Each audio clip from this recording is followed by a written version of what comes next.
بسم الله الرحمن الرحيم.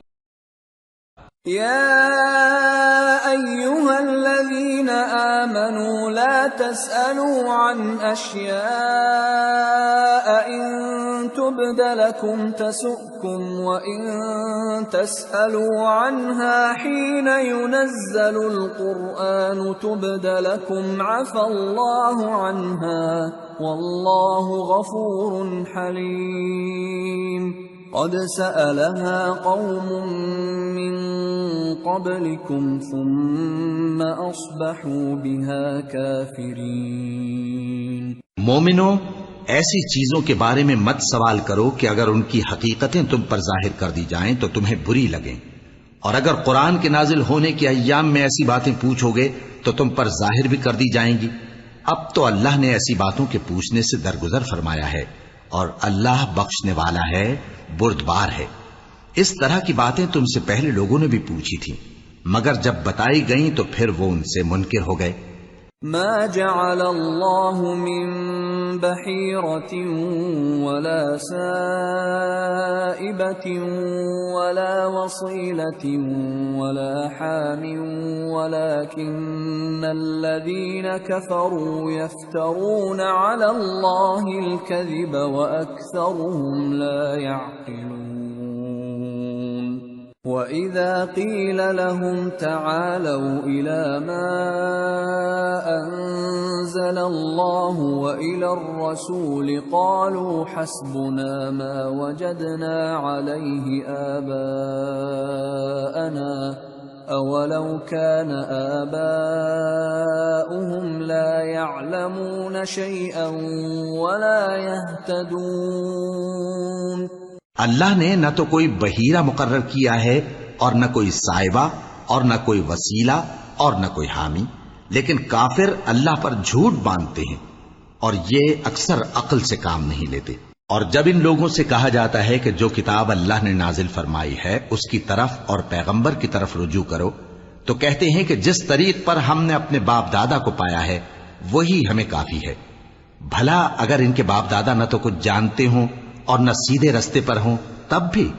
یا ایہا الذین آمنوا علیکم انفسکم لا یضرکم من ضل اذا اہتدیتم الى اللہ مرجعکم جمیعا فینبئکم بما کنتم تعملون. اے ایمان والو، اپنے آپ کو سنبھالے رہو، جب تم ہدایت پر ہو تو کوئی گمراہ تمہارا کچھ بگاڑ نہیں سکتا۔ تم سب کو اللہ کی طرف لوٹ کر جانا ہے، اس وقت وہ تم کو تمہارے سب کاموں سے جو دنیا میں کیے تھے آگاہ کرے گا اور ان کا بدلہ دے گا۔ یا ایہا الذین آمنوا شہادت بینکم اذا حضر احدکم الموت حین الوصیۃ اثنان ذوا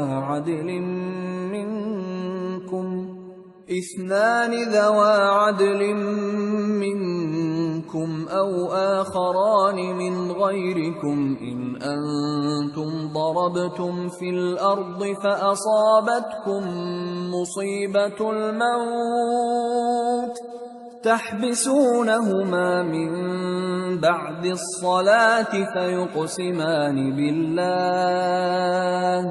فيقسمان بالله إن ارتبتم لا نشتري به ثمنا ولو كان ذا قربى ولا نكتم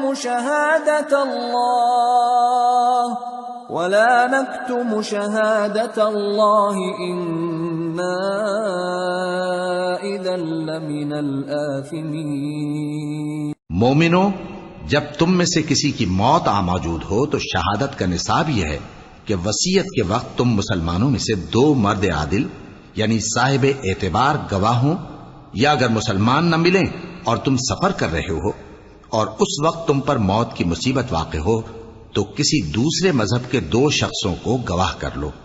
اگر تم کو ان گواہوں کی نسبت کچھ شک ہو تو ان کو عصر کی نماز کے بعد کھڑا کرو اور دونوں اللہ کی قسمیں کھائیں کہ ہم شہادت کا کچھ عوض نہیں لیں گے، گو ہمارا رشتہ دار ہی ہو، اور نہ ہم اللہ کی شہادت کو چھپائیں گے.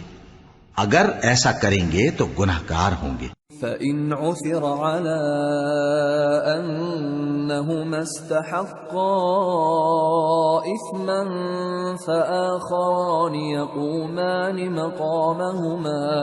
فآخران يقومان مقامهما من الذين استحق عليهم الأوليان فيقسمان بالله لشهادتنا أحق من شهادتهما وما اعتدينا إنا إذا لمن الظالمين. پھر اگر معلوم ہو جائے کہ ان دونوں نے جھوٹ بول کر گناہ حاصل کیا تو جن لوگوں کا انہوں نے حق مارنا چاہا تھا ان میں سے ان کی جگہ اور 2 آدمی کھڑے ہوں جو میت سے قرابت قریبہ رکھتے ہوں. پھر وہ اللہ کی قسمیں کھائیں کہ ہماری شہادت ان کی شہادت سے زیادہ سچی ہے اور ہم نے کوئی زیادتی نہیں کی. ایسا کیا ہو تو ہم بے انصاف ہیں. ذلك أدنى أن يأتوا بالشهادة على وجهها أو يخافوا أن ترد أيمان بعد أيمانهم واتقوا الله واسمعوا والله لا يهدي القوم الفاسقين. اس طریق سے بہت قریب ہے کہ یہ لوگ صحیح شہادت دیں یا اس بات سے خوف کریں کہ ہماری قسمیں بھی ان کی قسموں کے بعد رد کر دی جائیں گی. اور اللہ سے ڈرو اور اس کے احکام کو توجہ سے سنو اور اللہ نافرمان لوگوں کو ہدایت نہیں دیتا. صدق اللہ